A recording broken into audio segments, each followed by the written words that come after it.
Welcome to the Leadership Kit.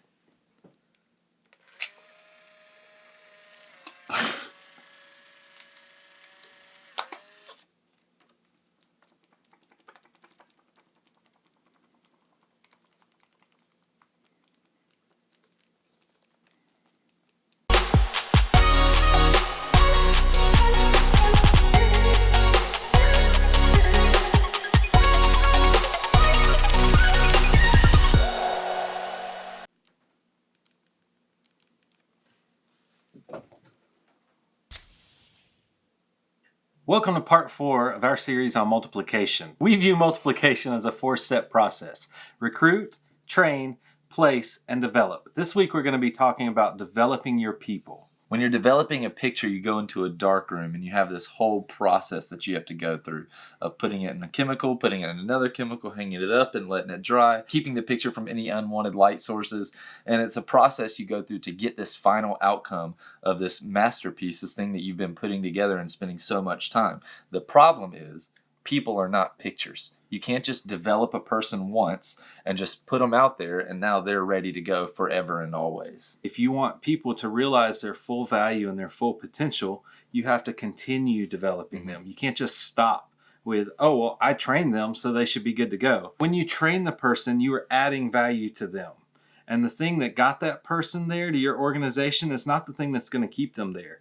You have to continue to add value to them, teach them new things, develop them in new ways, help them realize a higher potential, and they'll come to understand that the value that you bring to their life is not just the one skill they learned, but the fact that you're always going to be pushing them to become better, to become their best self. We don't like to settle for good enough, and if you settle for good enough, you're next to worthless to my organization, because good is the enemy of great. And I'm not trying to build something good.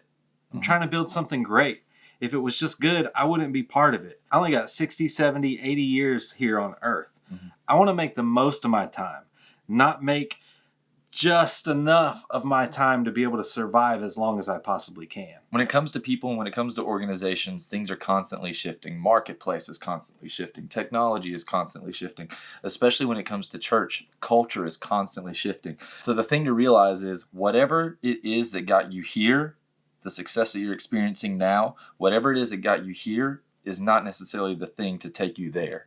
Wherever your next step is, wherever your potential future is, to realize like no matter how great the people are that we've got now, how can we redevelop? How can we add more value to our people? How can we go back and look over the systems that we've built with these people and the things that they do now and tweak some things or completely change some things? When you look at business and marketplace growth, it's a perfect example of what personal growth in any organization should be. The S-curve goes up and down. You never see some market just take off and it's just going. Goes that way. Okay. You never see some market just take off in a straight line and it's always going up. It always goes up a little and then it dips and then it goes up a little and then it dips and then it goes up a little. The question is, what are you doing at those peaks so that when you take your next dip, you start eventually it levels out and you head towards your next peak? You got to get ahead of the valley. Right. The greatest leaders see 1 or 2 peaks into the future. They already know some of the stumbling blocks that are going to slow them down, and they're going to be ready for retooling, for re-preparing, and kind of redirecting the ship into growth. They're not afraid of those flows because they know that when they make the proper shifts, as they continually develop their people, they're headed for more ebbs. They're headed for the next growth and they're headed for the next peak. And as the leader, you're constantly looking to the horizon to see what's coming up next.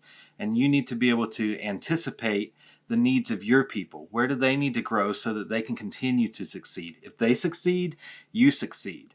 And so once you've identified what they need to develop in next, it may be something that you don't know anything about, and that's okay.